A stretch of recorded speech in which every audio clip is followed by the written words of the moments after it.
Good morning friends. I hope आप सब अच्छे होंगे। आपका स्वागत है आपके अपने YouTube channel current affairs for exam में। चलिए आज दिनांक 15/6/2025 की प्रश्नावली शुरू करते हैं। निम्नलिखित में से किसे EWC 2025 का वैश्विक राजदूत नियुक्त किया गया है? Lionel Messi, Sachin Tendulkar, Cristiano Ronaldo, Virat Kohli. EWC मतलब ई स्पोर्ट्स वर्ल्ड कप। इसका सही जवाब है क्रिस्टियानो रोनाल्डो। हाल ही में क्रिस्टियानो रोनाल्डो को EWC 2025 का वैश्विक राजदूत नियुक्त किया गया है। ई स्पोर्ट्स विश्व कप 2025 का आयोजन सऊदी अरेबिया के कैपिटल रियाद में किया जाएगा। चलिए अगले प्रश्न पर आते हैं। करोल नवरोकी को किस देश का राष्ट्रपति नियुक्त किया गया है? Poland, Iceland, Ireland, England. इसका सही जवाब है पोलैंड। करोल नवरोकी को पोलैंड का हाल ही में राष्ट्रपति नियुक्त किया गया है। पोलैंड की राजधानी वार्सो है। चलिए अगले प्रश्न पर आते हैं। एडीबी ने कौशल विकास कार्यक्रमों के लिए निम्नलिखित में से किस राज्य को 109.97 मिलियन अमेरिकी डॉलर का ऋण स्वीकृत किया है? ओडिशा, केरल, पंजाब, गुजरात। इसका सही जवाब है गुजरात। एडीबी ने गुजरात को कौशल विकास कार्यक्रमों के लिए 109.97 मिलियन अमेरिकी डॉलर का ऋण स्वीकृत किया है ताकि एक मजबूत भविष्य के लिए तैयार कार्यबल के माध्यम से वैश्विक औद्योगिक केंद्र बन सके। चलिए अगले प्रश्न पर आते हैं। लुइस मोंटेगो को हाल ही में निम्नलिखित में से किस देश के प्रधानमंत्री के रूप में पुनः नियुक्त किया गया है? स्पेन, पुर्तगाल, लातविया, सर्बिया। इसका सही जवाब है पुर्तगाल। लुइस मोंटेनेग्रो को हाल ही में पुर्तगाल के प्रधानमंत्री के रूप में फिर से नियुक्त किया गया है।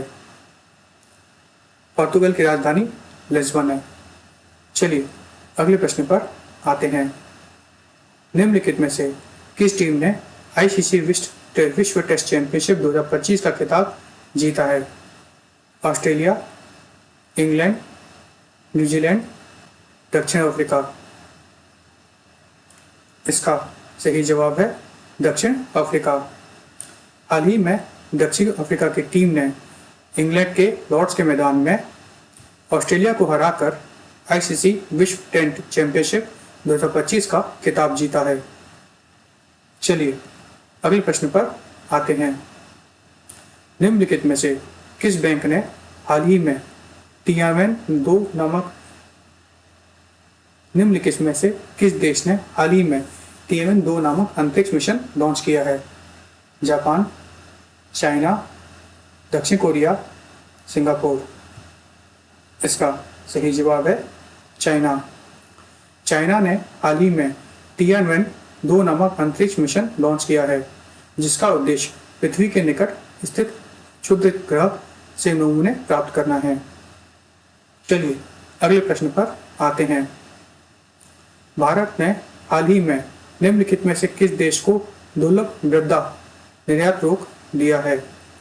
Japan, Britain, America, Australia. इसका सही जवाब है जापान। भारत ने हाल ही में जापान को दुर्लभ मृदा का निर्यात रोक दिया है। जापान की राजधानी टोक्यो है। चलिए अगले प्रश्न पर आते हैं। निम्नलिखित में से किसे US India strategic partnership forum द्वारा ग्लोबल लीडरशिप अवार्ड से सम्मानित किया गया है? शिव नादर, कुमार मंगलम बिरला, रोहिणी नीलकानी, गौतम अदानी। इसका सही जवाब है कुमार मंगलम बिरला। कुमार मंगलम बिरला को अमेरिका भारत राजनीतिक साझेदारी फोरम द्वारा वैश्विक नेतृत्व पुरस्कार से हाल ही में सम्मानित किया गया है? अमेरिकी भारत सामरिक साझेदारी फोरम द्वारा वाशिंगटन डीसी में 8वें वार्षिक नेतृत्व शिखर सम्मेलन का आयोजन किया गया था। चलिए अगले प्रश्न पर आते हैं।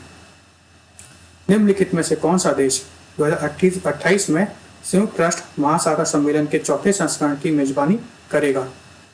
चीन, दक्षिण कोरिया, उपरोक्त दोनों, उपरोक्त में से कोई भी नहीं। इसका सही जवाब है उपरोक्त दोनों। चीन और दक्षिण कोरिया 2028 में संयुक्त राष्ट्र महासागर सम्मेलन के चौथे संस्करण की सह मेजबानी करेंगे। चलिए अगले प्रश्न पर आते हैं। निम्नलिखित में से किसने कोलकाता के पास केंद्रीय फॉरेंसिक विज्ञान प्रयोगशाला के नए भवन का उद्घाटन किया? श्री रामनाथ कोविंद, श्री नरेंद्र मोदी, श्री राजनाथ सिंह, श्री अमित शाह। इसका सही जवाब है श्री अमित शाह। हाल ही में श्री अमित शाह ने कोलकाता के निकट केंद्रीय फॉरेंसिक विज्ञान प्रयोगशाला के नए भवन का उद्घाटन किया। फ्रेंड्स, आज का सेशन यहीं समाप्त होता है। आपको हमारा सेशन कैसा लगा कमेंट करके बताइएगा तथा लाइक एवं सब्सक्राइब अवश्य कीजिएगा। धन्यवाद।